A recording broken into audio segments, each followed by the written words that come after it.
أشهد أشهد أن لا إله إلا الله وحده لا شريك له وأشهد أن محمدا عبده ورسوله أما بعد فأعوذ بالله من الشيطان الرجيم بسم الله الرحمن الرحيم الحمد لله رب العالمين الرحمن الرحيم مالك يوم الدين إياك نعبد وإياك نستعين اهدنا الصراط المستقيم صراط الذين أنعمت عليهم غير المغضوب عليهم ولا الضالين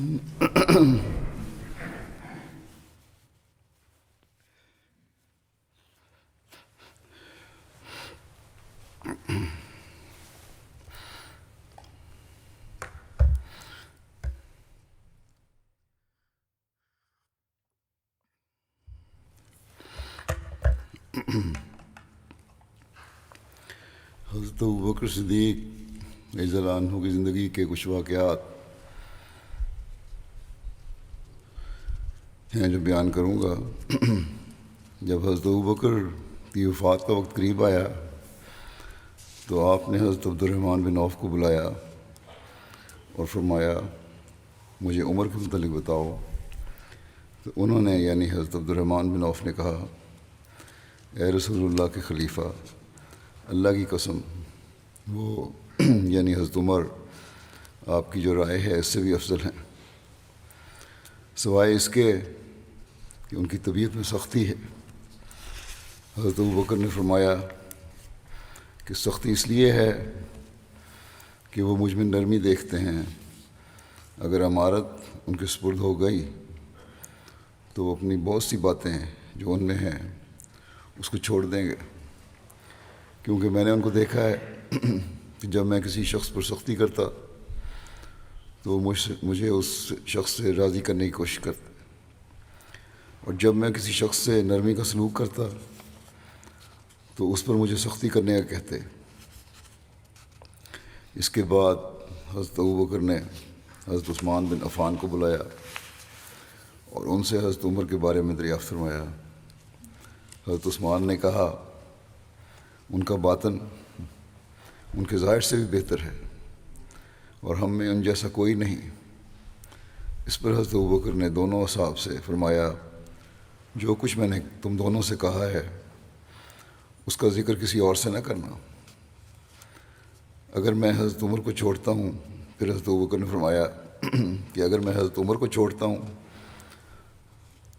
تو میں عثمان سے آگے نہیں جاتا، اور ان کو یہ اختیار ہوگا کہ وہ تمہارے امور کے متعلق کوئی کمی نہ کریں۔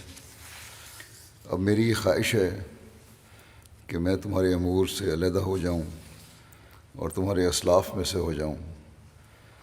حضرت ابوبکر کی بیماری کے دنوں میں حضرت طلحہ بن عبید اللہ حضرت ابوبکر کے پاس آئے اور کہا کہ آپ نے حضرت عمر کو لوگوں پر خلیفہ بنا دیا ہے، حالانکہ آپ دیکھتے ہیں کہ وہ آپ کی زندگی ان کی موجودگی میں لوگوں سے کس طرح سلوک کرتے ہیں، اور اس وقت کیا حال ہوگا جب وہ تنہا ہوں گے اور آپ اپنے رب سے ملاقات کریں گے اور وہ آپ سے رعیت کے بارے میں پوچھے گا، یعنی اللہ تعالیٰ آپ سے پوچھے گا اپنی رعیت کے بارے میں۔ حضرت ابوبکر نے فرمایا مجھے بٹھاؤ، لیٹے ہوئے تھے، آپ نے فرمایا مجھے بٹھا دو۔ جب وہ بیٹھے سہارا لے کر ان کو بٹھایا گیا تو آپ نے کہا کیا تم مجھے اللہ سے ڈراتے ہو؟ جب میں اپنے رب سے ملوں گا اور وہ مجھ سے پوچھے گا تو میں جواب دوں گا کہ میں نے تیرے بندوں میں سے بہترین کو تیرے بندوں پر خلیفہ بنایا ہے۔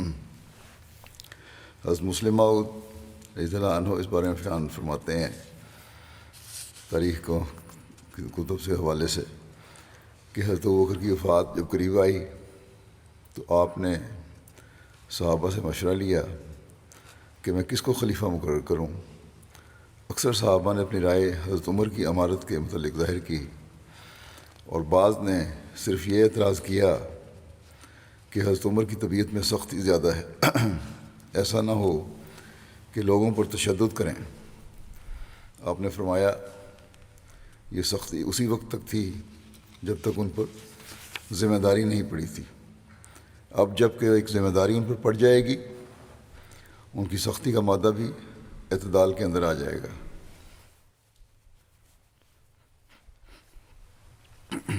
چنانچہ تمام صحابہ حضرت عمر کی خلافت پر راضی ہو گئے۔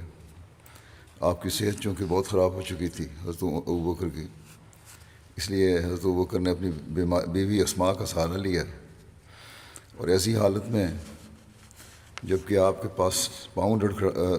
پاؤں لڑکھڑا رہے تھے، ہاتھ کانپ رہے تھے، آپ مسجد میں آئے اور تمام مسلمانوں سے خطاب کرتے ہوئے کہا، میں نے بہت دنوں تک متواتر اس امر پر غور کیا ہے کہ اگر میں وفات پا جاؤں تو تمہارا کون خلیفہ ہو۔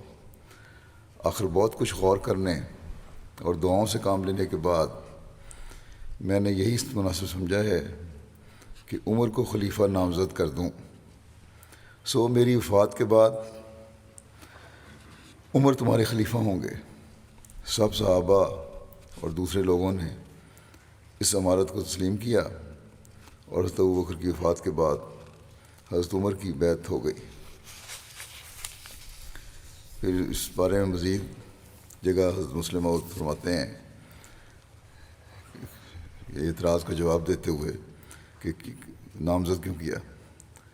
آپ کہتے ہیں کہ اگر کہا جائے کہ جب قوم کے انتخاب سے ہی کوئی خلیفہ ہو سکتا ہے تو حضرت ابوبکر نے حضرت عمر کو نامزد کیوں کیا تھا، تو اس کا جواب یہ ہے کہ آپ نے یوں ہی نامزد نہیں کر دیا، بلکہ پہلے صحابہ سے آپ کا مشورہ لینا ثابت ہے۔ فرق ہے تو صرف اتنا کہ اور خلفاء کو خلیفہ کی وفات کے بعد منتخب کیا گیا، اور حضرت عمر کو حضرت ابوبکر کی موجودگی میں ہی منتخب کر لیا گیا۔ پھر آپ نے اسی پر بس نہیں کیا، یعنی حضرت ابوبکر نے یہیں پر بس نہیں کیا، اس کو کافی نہیں سمجھا کہ چند صحابہ سے مشورہ لینے کے بعد آپ نے حضرت عمر کی خلافت کا اعلان کر دیا ہو، بلکہ باوجود سخت نکاہت اور کمزوری کے آپ اپنی بیوی کا سہارا لے کر مسجد میں پہنچے اور لوگوں سے کہا کہ اے لوگو، میں نے صحابہ سے مشورہ لینے کے بعد اپنے بعد خلافت کے لیے عمر کو پسند کیا ہے، کیا تمہیں بھی ان کی خلافت منظور ہے؟ اس پر تمام لوگوں نے اپنی پسندیدگی کا اظہار کیا۔ بس یہ بھی ایک رنگ میں انتخاب ہی تھا۔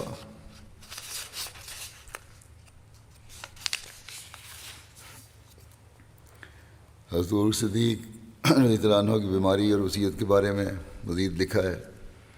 تاریخ طبری میں حضرت ابوبکر کی لالت اور وفات کا ذکر یوں بیان ہوا ہے کہ حضرت ابوبکر کی بیماری کا باعث یہ ہوا کہ 7 جمادی الاخر سوموار کے دن آپ نے غسل کیا۔ اس روز خوب سردی تھی، اس وجہ سے آپ کو بخار ہو گیا جو 15 روز تک رہا، یہاں تک کہ آپ نماز کے لیے باہر آنے کے قابل نہ رہے۔ آپ نے حکم دے دیا کہ حضرت عمر نماز پڑھاتے رہیں۔ لوگ آپ کی عادت کے لیے آتے تھے، مگر روز بروز آپ کی طبیعت خراب ہوتی گئی۔ اس زمانے میں حضرت ابوبکر اس مکان میں ٹھہرے ہوئے تھے جو ان کو رسول اللہ صلی اللہ علیہ وسلم نے عنایت فرمایا تھا، اور جو حضرت عثمان بن عفان کے مکان کے سامنے واقع تھا۔ علالت کے زمانے میں زیادہ تر آپ کی تیمارداری حضرت عثمان کرتے رہے۔ آپ 15 روز تک بیمار رہے. کسی نے آپ سے کہا آپ طبیب کو بلا لیں تو اچھا ہے. آپ نے فرمایا وہ مجھے دیکھ چکا ہے. لوگوں نے پوچھا کہ اس نے آپ سے کیا کہا ہے؟ آپ نے فرمایا اس نے یہ کہا ہے کہ انی افعل ما اشاء، میں جو چاہتا ہوں کرتا ہوں. ایک دوسری روایت میں ہے کہ جب حضرت ابوبکر بیمار ہوئے تو لوگوں نے پوچھا کہ کیا ہم آپ کے لیے طبیب کو بلا لیں؟ تو حضرت ابوبکر نے فرمایا اس نے مجھے دیکھ لیا ہے اور کہا ہے کہ انی فعال لما ارید، کہ میں جو چاہوں گا ضرور کروں گا.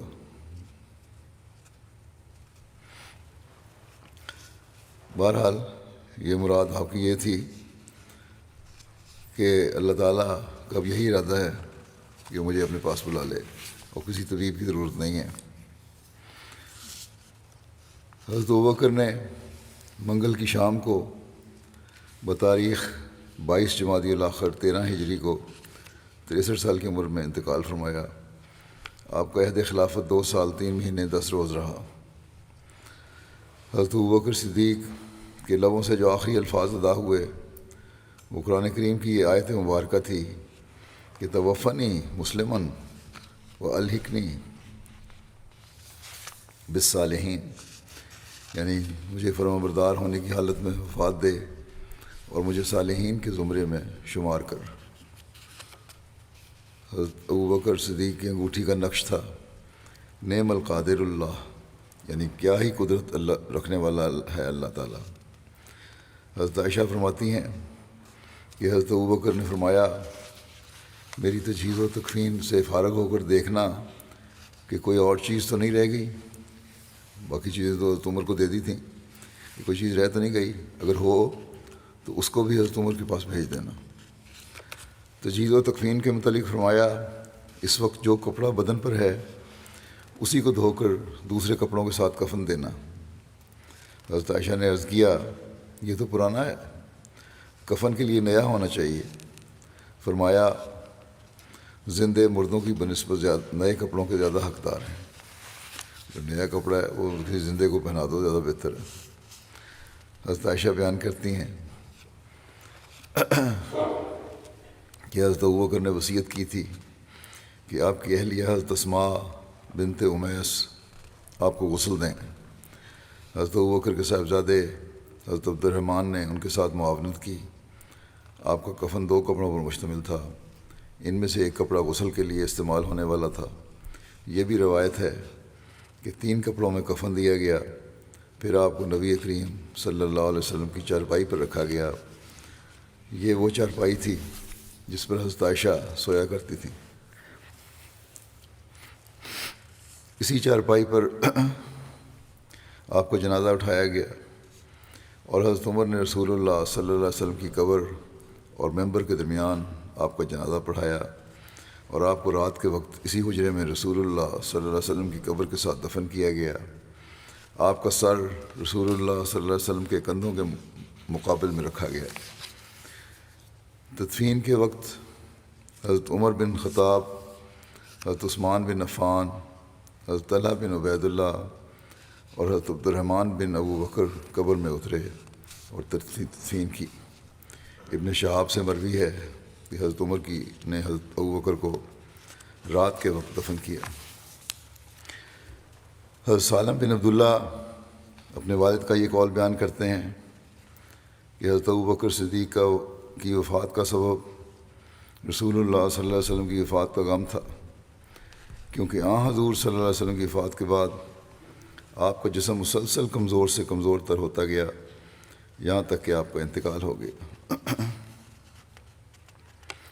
بعض سیرت نگاروں نے یہ بھی بیان کیا ہے کہ آپ کی وفات کا باعث وہ کھانا تھا جس میں کسی یہودی نے زہر ملایا تھا، لیکن عموماً سیرت نگاروں نے اس روایت کی تردید بھی کی ہے. حضرت عائشہ بیان فرماتی ہیں کہ جب حضرت ابوبکر کی وفات کا وقت قریب آیا تو انہوں نے پوچھا یہ کون سا دن ہے؟ لوگوں نے کہا سوموار۔ حضرت ابوبکر نے کہا اگر آج میں فوت ہو جاؤں تو کل کا انتظار نہ کرنا، کیونکہ مجھے وہ دن یا رات زیادہ محبوب ہے جو رسول اللہ صلی اللہ علیہ وسلم کے زیادہ قریب ہو، یعنی تدفین وہاں ہو جائے زیادہ بہتر ہے۔ حضرت ابوبکر نے اپنے ترکے کی بابت فرمایا کہ میرے بعد قرآنی احکام کے مطابق اسے تقسیم کر دیا جائے۔ اسی طرح ایک روایت یہ بھی ہے کہ آپ نے اپنے متروکہ مال میں سے رشتہ داروں کے لیے جو وارث نہیں تھے 5ویں حصے کی وصیت کی تھی۔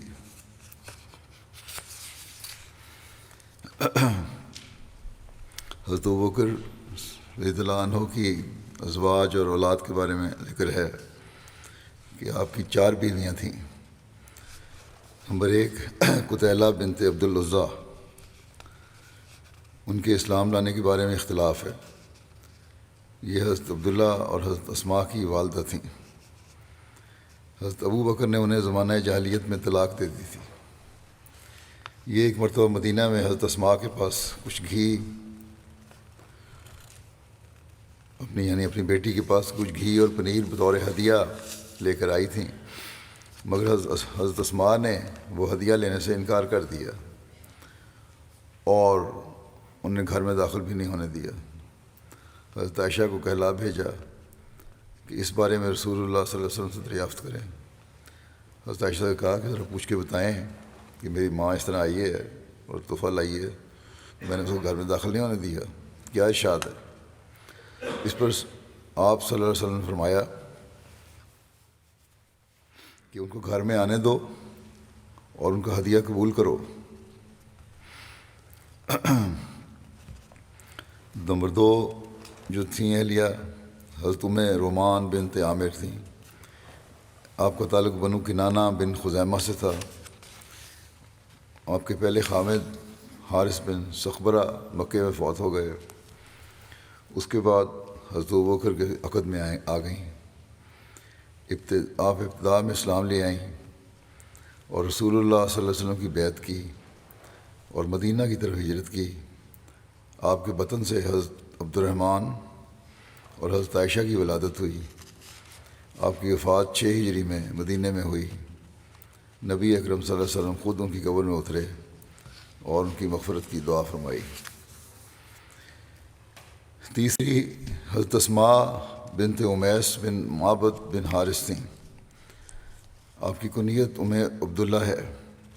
آپ مسلمانوں کے دار ارقم میں داخل ہونے سے پہلے ہی اسلام قبول کر کے رسول اللہ صلی اللہ علیہ وسلم کی بیعت کر چکی تھیں۔ آپ ابتدائی ہجرت کرنے والی تھیں۔ آپ نے اپنے خامند حضرت جعفر بن ابو طالب کے ساتھ پہلے حبشہ کی طرف ہجرت کی اور وہاں سے 7 ہجری میں مدینہ تشریف لائیں۔ 8 ہجری میں جنگ موتا میں جب حضرت جعفر شہید ہو گئے تو آپ حضرت ابوبکر رضی اللہ عنہ کے عقد میں آ گئیں۔ آپ کے بطن سے محمد بن ابوبکر پیدا ہوئے۔ چوتھی بیوی حضرت حبیبہ بنت خارجہ بن زید بن ابو زہیر تھیں۔ ان کا تعلق انصار کی شاخ خزرج سے تھا۔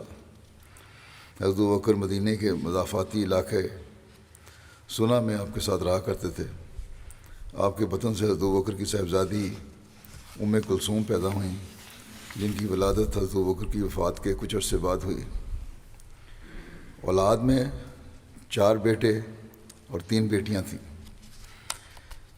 پہلے بیٹے حضرت عبد الرحمن بن ابوبکر، آپ حضرت ابوبکر کے سب سے بڑے بیٹے تھے۔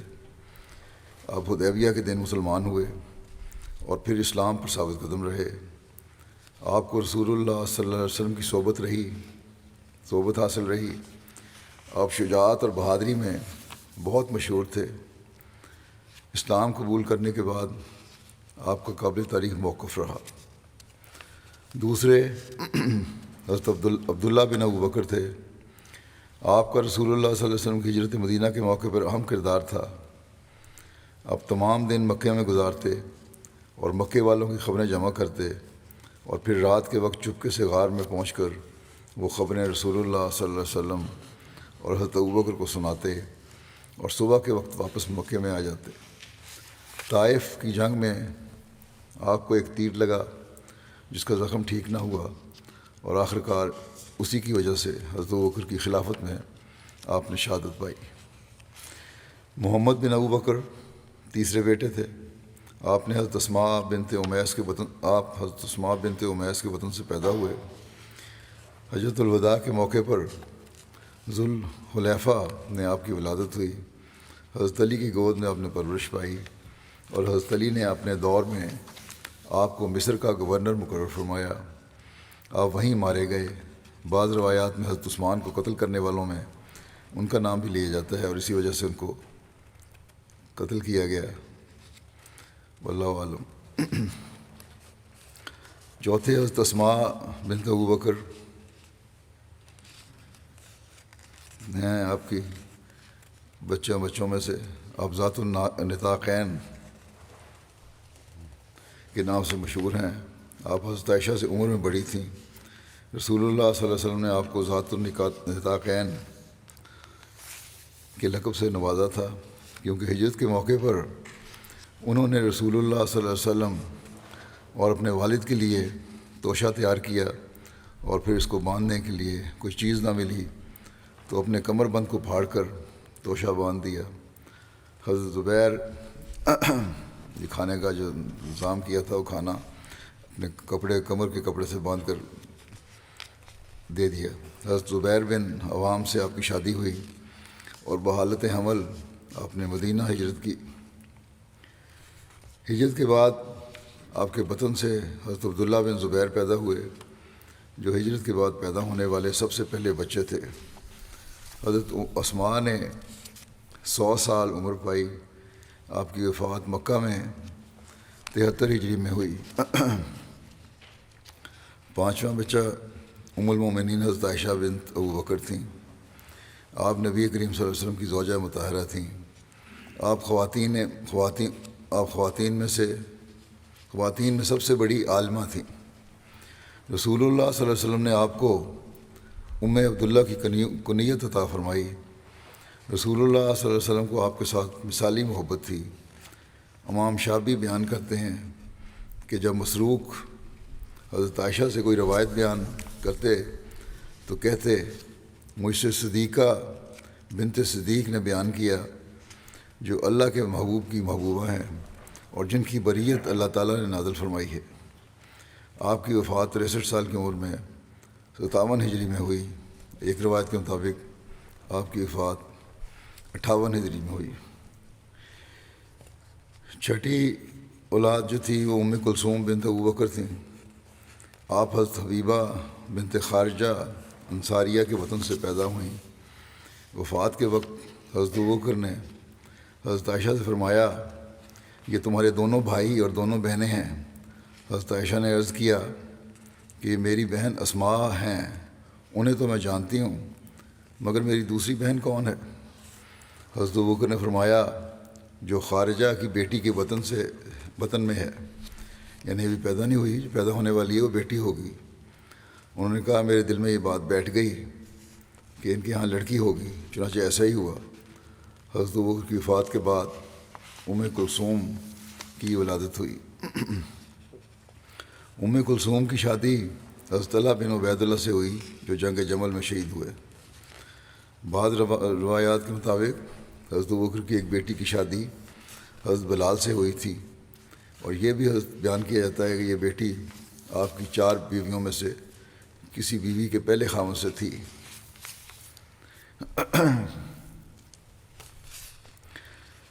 نظام حکومت کے بارے میں لکھا ہے کہ جب حضرت ابوبکر کا کوئی امر پیش آتا، کس طرح آپ نظام حکومت چلاتے تھے، تو پھر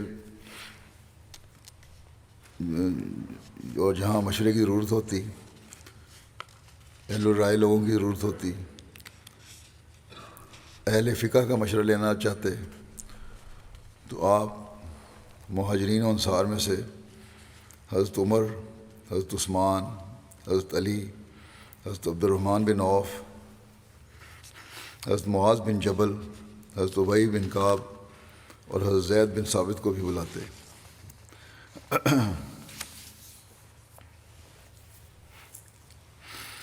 یا بعض اوقات زیادہ تعداد میں مہاجرین اور انصار کو جمع فرماتے۔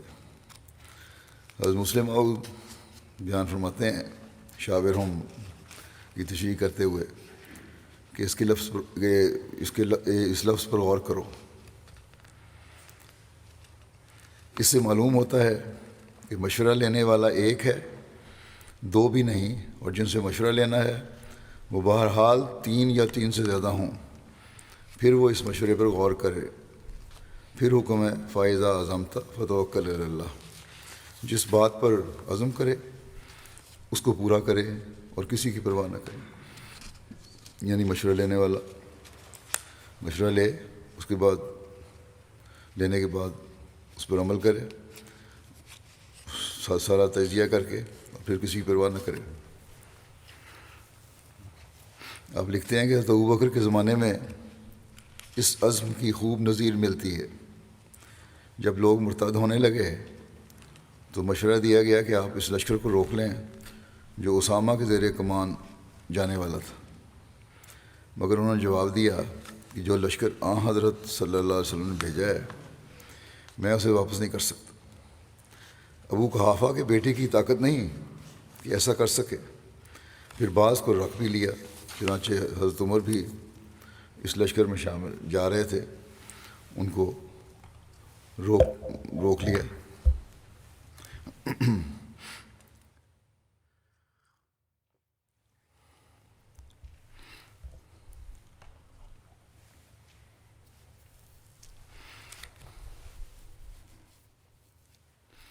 پھر زکوٰۃ کے متعلق کہا گیا کہ مرتد ہونے سے بچانے کے لیے ان کو معاف کر دو۔ انہوں نے جواب دیا، حضرت ابوبکر نے جواب دیا کہ اگر یہ رسول اللہ صلی اللہ علیہ وسلم کو اونٹ باندھنے کی ایک رسی بھی دیتے تھے تو وہ بھی لوں گا، اور اگر تم سب مجھے چھوڑ کر چلے جاؤ اور مرتدین کے ساتھ جنگل کے درندے بھی مل جائیں تو میں اکیلا ان سب کے ساتھ جنگ کروں گا۔ یہ عزم کا نمونہ ہے۔ پھر کیا ہوا تم جانتے ہو۔ یہ عزم تھا حضرت ابوبکر کا، اور لوگوں کے مشورے اور تھے، لیکن کیا ہوا؟ جس عزم کا نمونہ آپ نے دکھایا، خدا تعالیٰ نے آپ کے عزم کی وجہ سے فتوحات کا دروازہ کھول دیا۔ یاد رکھو، جب خدا سے انسان ڈرتا ہے تو پھر مخلوق کا رعب اس کے دل پر اثر نہیں کرتا۔ یہ ہے منصب خلافت کی حقیقت۔ بیت المال کا قیام۔ رسول اکرم کے عہد مبارک میں غنیمت، خمس، فے، زکوٰۃ وغیرہ کے جو اموال آتے تھے آپ اسی وقت سب کے سامنے مسجد میں بیٹھ کر تقسیم کر دیتے تھے، اور یوں کہا جا سکتا ہے کہ اس رنگ میں بیت المال کا شعبہ عہد نبی میں موجود تھا۔ البتہ حضرت ابوبکر کے عہد میں فتوحات کی وجہ سے دوسری مدات کے علاوہ غنیمت اور جزیہ کی آمدنی بھی کافی زیادہ آنی شروع ہو گئی، اس میں اضافہ ہوا۔ حضرت ابوبکر کو ایک بیت المال قائم کرنے کی ضرورت محسوس ہوئی تاکہ تقسیم اور خرچ ہو جانے تک مال وہاں رکھا جا سکے۔ چنانچہ انہوں نے اکابر صحابہ کے مشورے سے ایک مکان اس کے لیے مختص کر دیا، لیکن یہ بیت المال برائے نام ہی رہا، کیونکہ حضرت ابوبکر کی ہمیشہ یہی کوشش ہوتی تھی کہ نقد اور جنس آنے کے ساتھ ہی تقسیم کر دیے جائے۔ بعض روایت کے مطابق محکمہ مال کی ذمہ داری حضرت ابو عبیدہ کے سپرد ہوئی۔ آغاز میں حضرت ابوبکر نے وادی سنا میں بیت المال بنایا ہوا تھا، اس کے لیے کوئی محافظ مقرر نہ تھا۔ سنا جو ہے مدینہ کے مضافات میں ایک مسجد نبوی سے تقریباً 2 میل کے فاصلے پر ایک جگہ تھی۔ ایک مرتبہ کسی نے کہا، آپ بیت المال کی حفاظت کے لیے کوئی محافظ کیوں مقرر نہیں فرماتے؟ آپ نے جواب دیا، اس کی حفاظت کے لیے ایک قفل کافی ہے، یعنی ایک تالا لگا ہوا یہ کافی ہے، کیونکہ جو کچھ بھی بیت المال میں جمع ہوتا تھا آپ اسے تقسیم فرما دیتے تھے، وہ اکثر خالی رہتا تھا یہاں تک کہ بالکل خالی ہو جاتا۔ پھر جب آپ مدینہ منتقل ہو گئے تو بیت المال اپنے گھر میں ہی منتقل کر لیا، آپ کا طریق یہ تھا کہ جو مال بیت المال میں ہوتا لوگوں کو تقسیم کر دیا کرتے، حتیٰ کہ وہ خالی ہو جاتا، اور تقسیم کرنے میں ہر ایک کو برابر دیا کرتے، اور اسی مال سے آپ اونٹ، گھوڑے اور ہتھیار خرید کر اللہ کی راہ میں تقسیم کر دیتے۔ ایک دفعہ آپ نے بدوؤں سے چادریں خرید کر مدینے کی بیواؤں میں تقسیم کی تو کئی دفعہ ہوں گی، لیکن بہرحال یہ ذکر روایت میں ایک دفعہ کا ریکارڈ ہوا ہے۔ حضرت ابوبکر کے لیے بیت المال سے وظیفہ مقرر کیا جانا، اس کے بارے میں لکھا ہے کہ جب حضرت ابوبکر خلیفہ منتخب ہوئے تو ان کی ضروریات کو پورا کرنے کے لیے بھی بیت المال سے ہی وظیفے کا انتظام کیا گیا۔ حضرت عائشہ بیان کرتی ہیں کہ جب حضرت ابوبکر صدیق خلیفہ ہوئے تو انہوں نے فرمایا کہ میری قوم کو علم ہی ہے کہ میرا پیشہ ایسا نہ تھا جس سے میں اپنے گھر والوں کی خوراک مہیا نہ کر سکتا۔ میں اتنا تھا میری آمدنی، آرام سے میں گھر چلا رہا تھا، مگر اب میں مسلمانوں کے کام میں مشغول ہو گیا ہوں۔ سو ابو بکر کے اہل و عیال اب بیت المال سے کھائیں گے، اور وہ یعنی ابو بکر مسلمانوں کے لیے اس مال میں کاروبار کرے گا اور تجارت سے ان کا مال بڑھاتا رہے گا۔ چنانچہ مسلمانوں نے آپ کے لیے سالانہ 6000 درہم مقرر کیے۔ بعض کہتے ہیں کہ آپ نے اتنا منظور کیا تھا جتنا آپ کی ضرورت کے لیے کافی ہو۔ آپ پہلے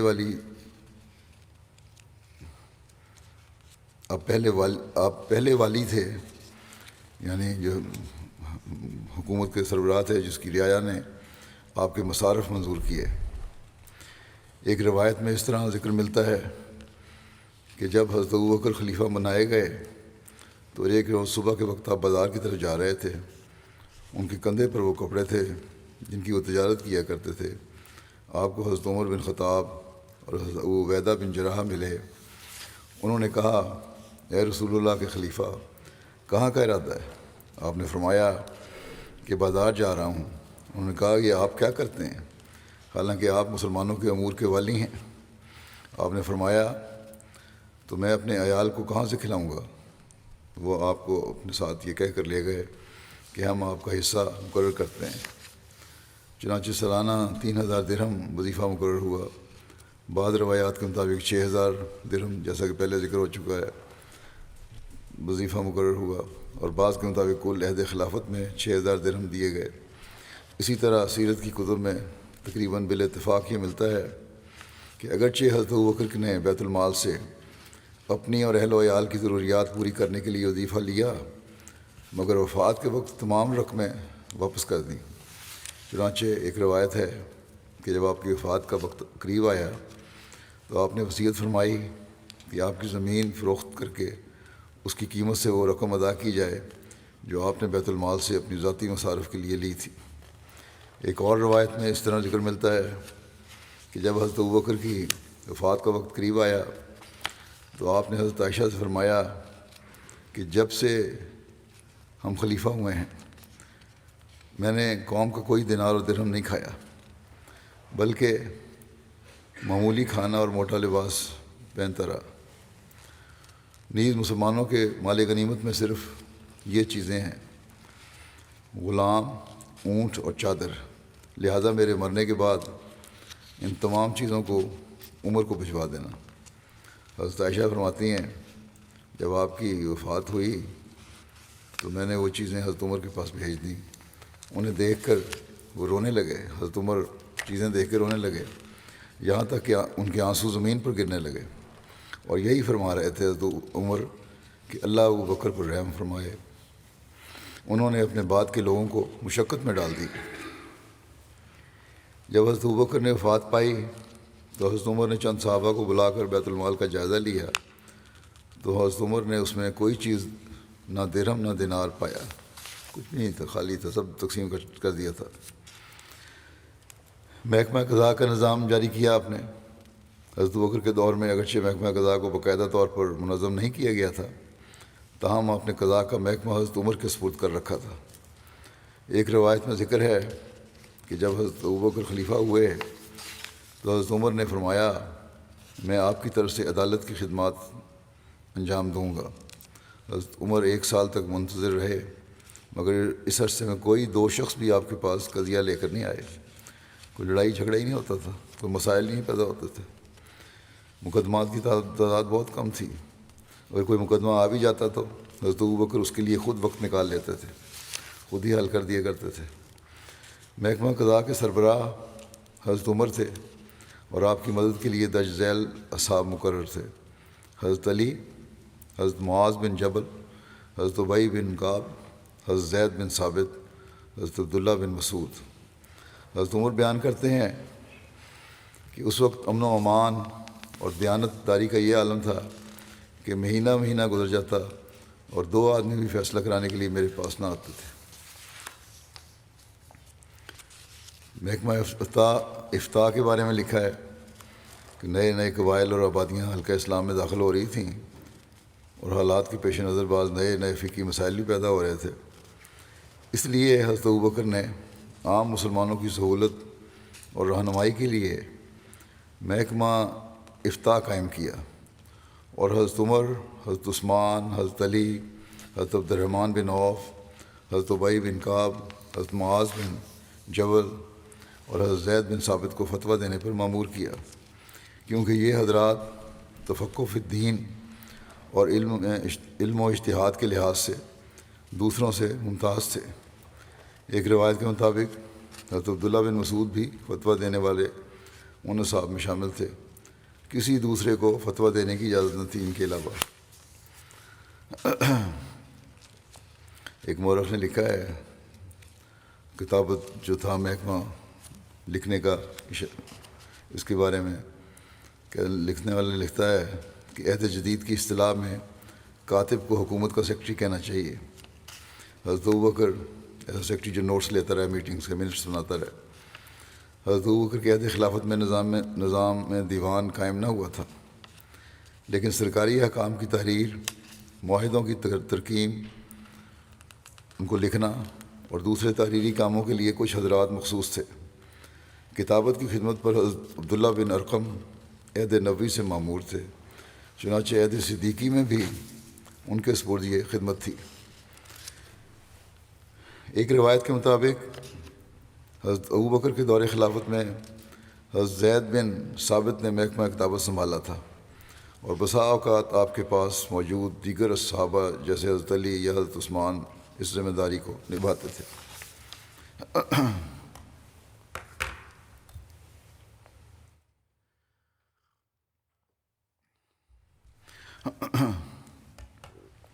فوج کا محکمہ، اس بارے میں لکھا ہے کہ حضرت ابوبکر کے دور میں کوئی باقاعدہ فوجی نظام نہ تھا۔ جہاد کے وقت ہر مسلمان مجاہد ہوتا تھا۔ فوج کی تقسیم قبائل کے مطابق ہوتی تھی، ہر قبیلے کا امیر الگ الگ ہوتا تھا، اور ان سب پر امیر الامراء کا عہدہ ہوتا تھا، جو کہ حضرت ابوبکر کی ایجاد تھی۔ حضرت ابوبکر نے سامان جنگ کی فراہمی کے لیے یہ انتظام فرمایا تھا کہ مختلف ذرائع سے جو آمدنی ہوتی تھی اس کا ایک معقول حصہ فوجی اخراجات کے لیے علیحدہ نکال لیتے تھے، جس سے اسلحہ اور بار برداری کے جانور خریدے جاتے تھے۔ مزید جہاد کے اونٹوں اور گھوڑوں کی پرورش کے لیے بعض چراگاہیں مخصوص کر دی تھیں۔ ایک سیرت نگار لکھتا ہے کہ حضرت ابوبکر کی عسکری حکومت کا نظام اس بدوی طریق کے زیادہ قریب تھا جو رسول اللہ صلی اللہ علیہ وسلم کے عہد سے بھی پہلے قبائل عرب میں رائج تھا۔ اس وقت حکومت کے پاس کوئی باقاعدہ منظم لشکر موجود نہ تھا، بلکہ ہر شخص اپنے طور پر جنگی خدمات کے لیے اپنے آپ کو پیش کرتا تھا۔ جب لڑائی کا اعلان کر دیا جاتا تو قبائل ہتھیار لے کر نکل پڑتے اور دشمن کی جانب کوچ کر دیتے۔ سامان رسد اور اسلحہ کے لیے قبائل مرکزی حکومت کی طرف نہ دیکھتے تھے، بلکہ خود ہی ان چیزوں کا انتظام کرتے تھے۔ حکومت کی طرف سے انہیں تنخواہ بھی ادا نہ کی جاتی تھی، بلکہ وہ مال غنیمت ہی کو اپنا حق الخدمت سمجھتے تھے۔ میدان جنگ میں جو مال غنیمت حاصل ہوتا تھا اس کا 4/5 حصہ جنگ میں حصہ لینے والوں کے درمیان تقسیم کر دیا جاتا تھا، اور 5واں حصہ خلیفہ کی خدمت میں دارالحکومت میں ارسال کر دیا جاتا تھا، جسے وہ بیت المال میں جمع کر دیتا تھا۔ خمس کے ذریعے سے سلطنت کے معمولی مصارف پورے کیے جاتے تھے۔ جو آپ نے ہدایات دیں جنگوں میں، سپہ سالاران جنگ کو جو امیر الامراء بنائے جاتے ہیں جنگوں کے، حضرت ابوبکر جنگ پر ان کے بارے میں لکھا ہے کہ حضرت ابوبکر جنگ پر جانے والے سپہ سالاروں اور کمانڈروں کو بھی ہدایت دیتے تھے۔ حضرت اسامہ کے لشکر کو خطاب فرماتے ہوئے حضرت ابوبکر صدیق نے فرمایا کہ میں تم کو 10 باتوں کی نصیحت کرتا ہوں۔ تم خیانت نہ کرنا اور مال غنیمت سے چوری نہ کرنا، تم بدعہدی نہ کرنا اور مسئلہ نہ کرنا، اور کسی چھوٹے بچے کو قتل نہ کرنا، اور نہ کسی بوڑھے کو، اور نہ ہی کسی عورت کو، اور نہ کھجور کے درخت کاٹنا، اور نہ اس کو جلانا، اور نہ کسی پھلدار درخت کو کاٹنا، نہ تم کسی بکری، گائے اور اونٹ کو ذبح کرنا سوائے کھانے کے لیے، ضرورت ہو تو کرو، نہیں تو نہیں۔ اور تم کچھ ایسے لوگوں کے پاس سے گزرو گے جنہوں نے اپنے آپ کو گرجوں میں وقف کر رکھا ہے، بس تمہیں ان کی حالت پر چھوڑ دینا، انہیں کچھ نہیں کہنا جو راہب ہیں۔ اور تم ایسے لوگوں کے پاس جاؤ گے جو تمہیں مختلف قسم کے کھانے برتنوں میں پیش کریں گے، تم ان پر اللہ کا نام لے کر کھانا، اور تمہیں ایسے لوگ ملیں گے جو اپنے سر کے بال درمیان سے صاف کیے ہوں گے اور چاروں طرف پٹیوں کی مانند بال چھوڑے ہوں گے، تو تلوار سے ان کی خبر لینا، کیونکہ یہ لوگ مسلمانوں کے خلاف بھڑکانے والے اور جنگیں کرنے والے لوگ ہیں۔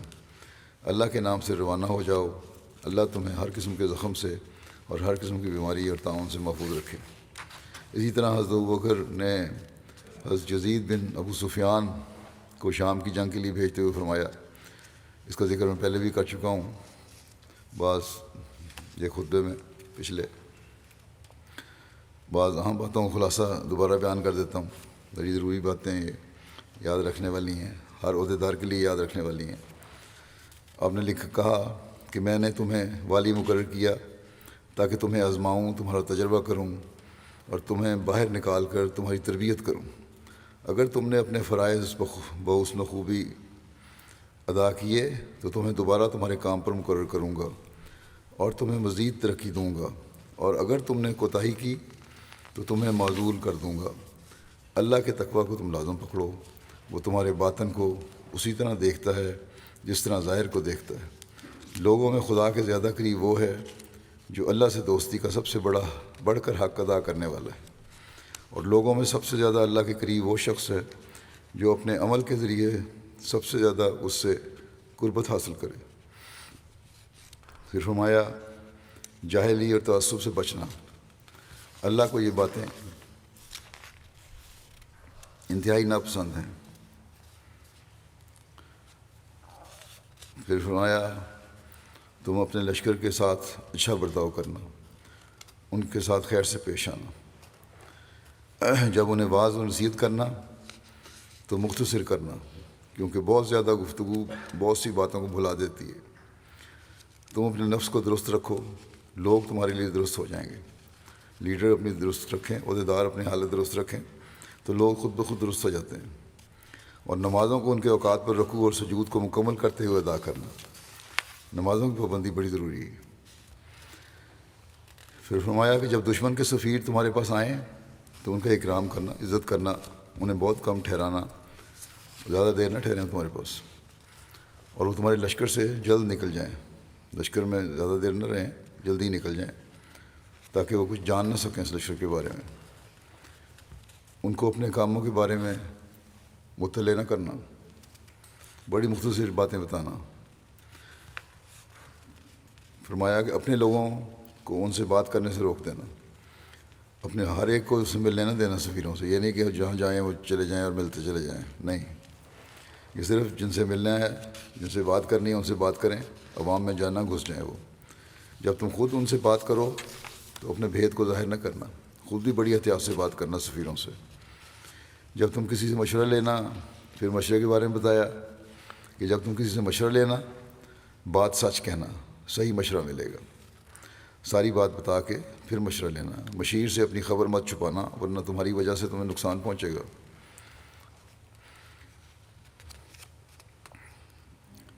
سارے دن کی معلومات حاصل کرنے کے بارے میں کس طرح معلومات حاصل کی جائیں، کس طرح انفارمیشن معلوم ہو عہدیدار کو، لیڈر کو، کمانڈر کو، تو فرمایا کہ دوستوں کہ رات کے وقت اپنے دوستوں سے باتیں کرو، شام کے وقت بیٹھو، ان میں سے لوگ چنو، ان سے باتیں کرو، تمہیں خبریں مل جائیں گی۔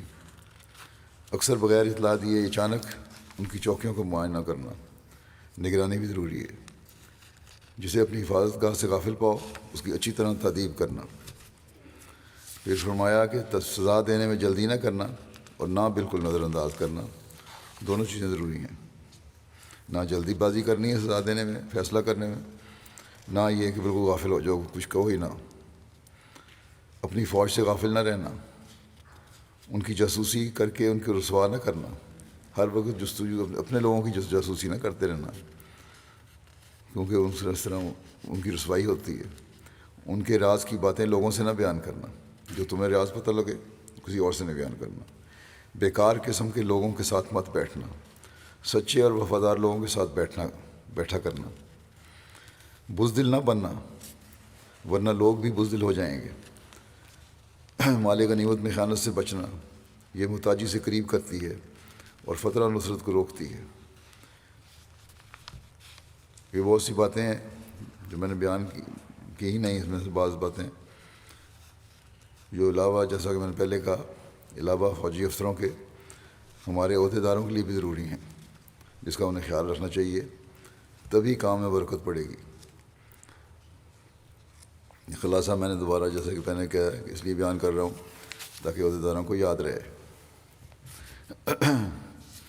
اسلامی حکومت کی مختلف ریاستوں میں تقسیم کے بارے میں لکھا ہے کہ حضرت ابوبکر کے عہد خلافت میں بلاد اسلامیہ کو مختلف ریاستوں میں تقسیم کیا گیا۔ ان ریاستوں میں اپنے عمراء اور گورنر مقرر کیے۔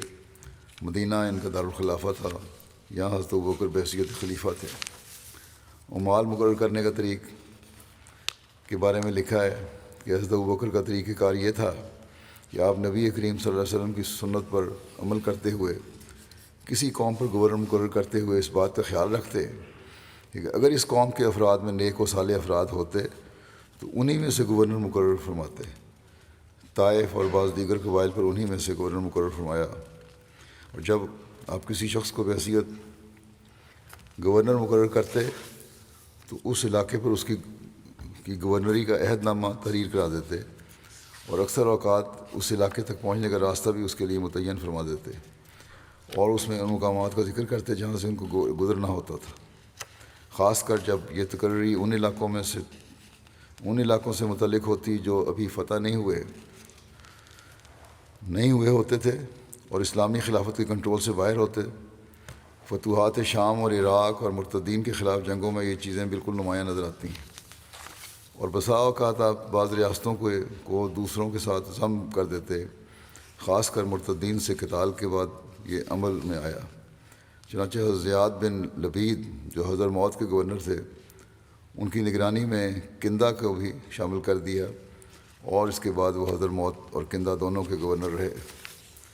حضرت ابوبکر کے دور میں عاملین کے انتخاب میں اولیت اسلام کو دیکھا جاتا، یہ ایسے شخص کو مقرر کیا جاتا جو درس گاہ نبوت سے تربیت یافتہ ہو، جن کو صحبت ملی ہو آن صلی اللہ علیہ وسلم کی، ان کو عامل مقرر کیا جاتا۔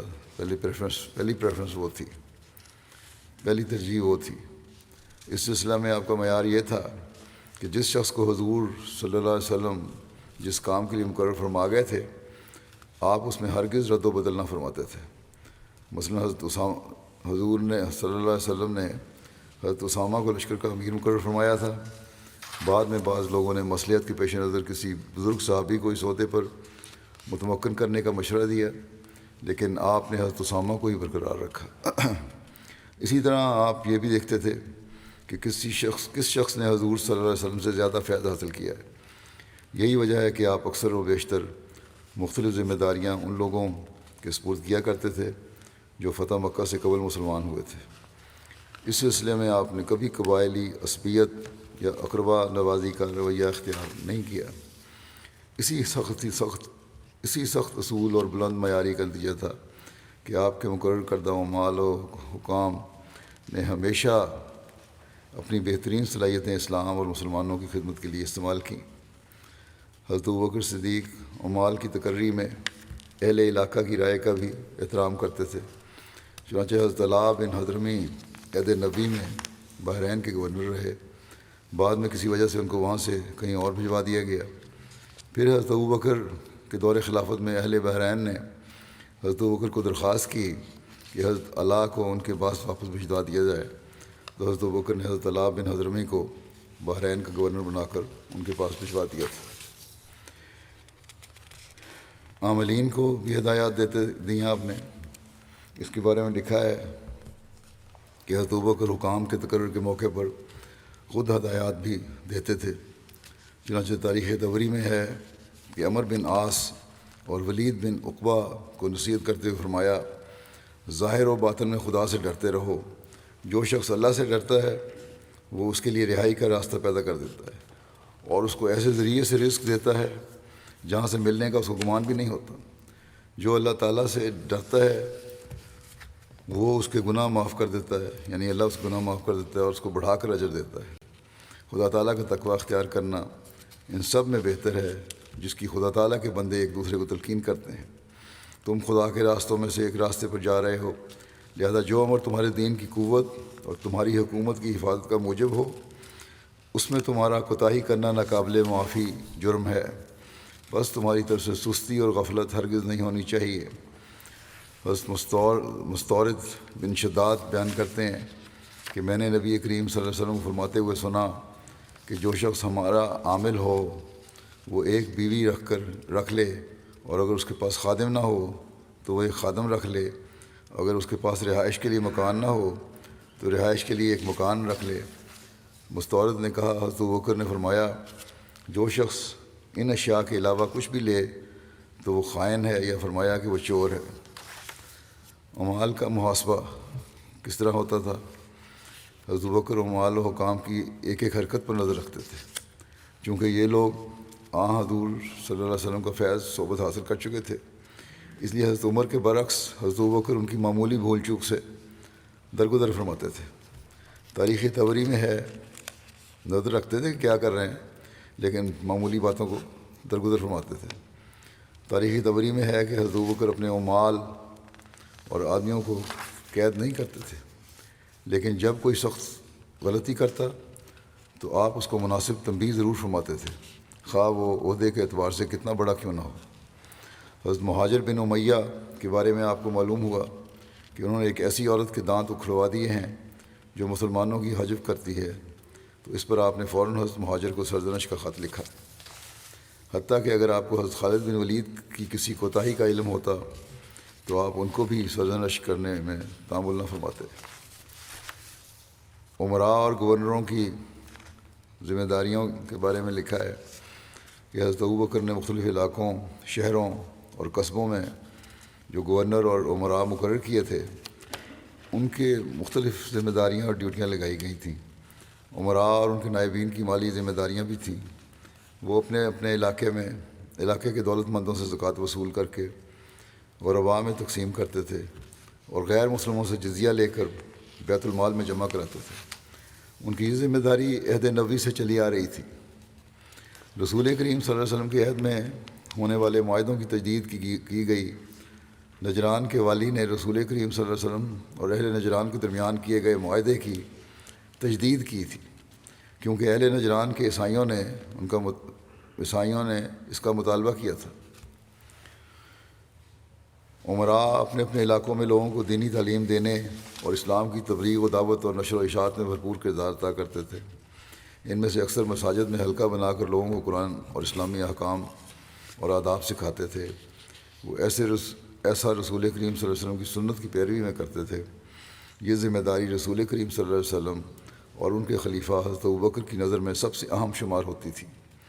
اس لیے حضرت ابوبکر کے امراء اور گورنروں نے اس ذمہ داری کو خوب نبھایا اور اچھی طرح نبھایا، حتیٰ کہ ایک مورخ حضرت ابوبکر کے حضرت موت میں مقرر کردہ امیر زیاد بن لبید کے بارے میں لکھتا ہے کہ جب صبح ہوتی تو زیاد لوگوں کو قرآن پڑھانے کے لیے تشریف لے آتے، جیسا کہ وہ امیر بننے سے پہلے قرآن پڑھانے آیا کرتے تھے۔ اسی طرح تعلیم و تربیت کے ذریعے سے ان امراء نے اپنے علاقوں میں اسلام کی نشر و اشاعت میں بڑا اہم کردار ادا کیا۔ مفتوحہ علاقوں اور مرتد اور باغی ہو جانے والے علاقوں میں اسی تعلیم کی بدولت اسلام مضبوط ہوا۔ ایسے علاقے جہاں کے باسی نئے نئے مسلمان ہوئے تھے اور دینی احکام سے بے خبر تھے، ان علاقوں میں اس تعلیم کا خاطر خواہ نتیجہ برآمد ہوا، جبکہ اسلام کے مضبوط مراکز مثلا مکہ مکرمہ، طائف اور مدینہ منورہ میں بھی ایسے معلمین مقرر تھے جو لوگوں کی تعلیم و تربیت کا اہتمام کرتے تھے۔ یہ سب کچھ اس کے خلیفہ یا امیر کے حکم پر ہوتا تھا، یا جنہیں خلیفہ خاص طور پر مختلف علاقوں میں تعلیم کے لیے متعین کرتا تھا، وہ یہ فریضہ سر انجام دیتے تھے۔ علاقے کا امیر یا گورنر اپنے صوبے کے انتظامی امور کا براہ راست ذمہ دار ہوتا تھا۔ اگر اسے کسی سفر پر جانا ہوتا تو وہ اپنا نائب مقرر کرتا تھا جو کہ اس کی واپسی تک انتظامی امور کی نگرانی کرتا تھا۔ اس کی مثال یہ ہے کہ حضرت مہاجر بن ابی امیہ کو رسول کریم صلی اللہ علیہ وسلم نے کندھے کا گورنر مقرر فرمایا۔ آپ صلی اللہ علیہ وسلم کی وفات کے بعد حضرت ابوبکر نے بھی انہیں اسی عہدے پر برقرار رکھا۔ مہاجر اپنی بیماری کی وجہ سے یمن نہیں جا سکے، وہ مدینے میں رک گئے اور اپنی جگہ زیاد بن لبید کو روانہ کیا کہ ان کی شفا یابی اور یمن تشریف آوری تک ان کے فرائض انجام دیں۔ حضرت ابوبکر نے بھی اس امر کی اجازت دے دی۔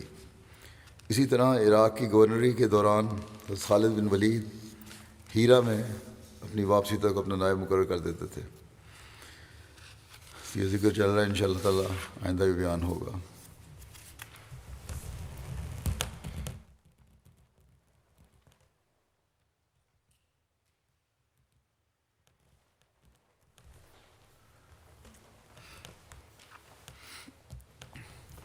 الحمد للہ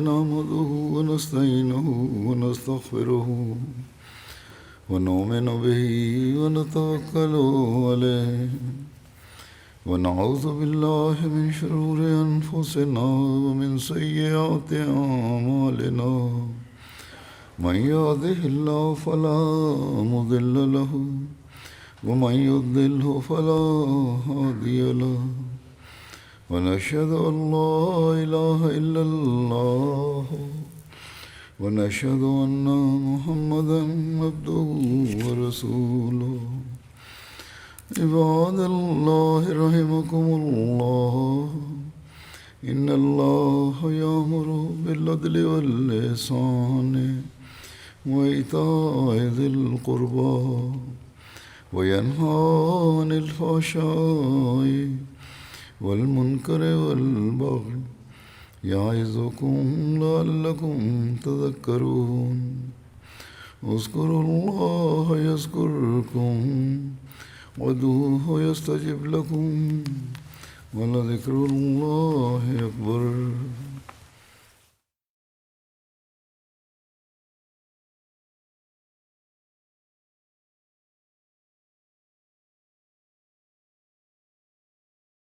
ما كان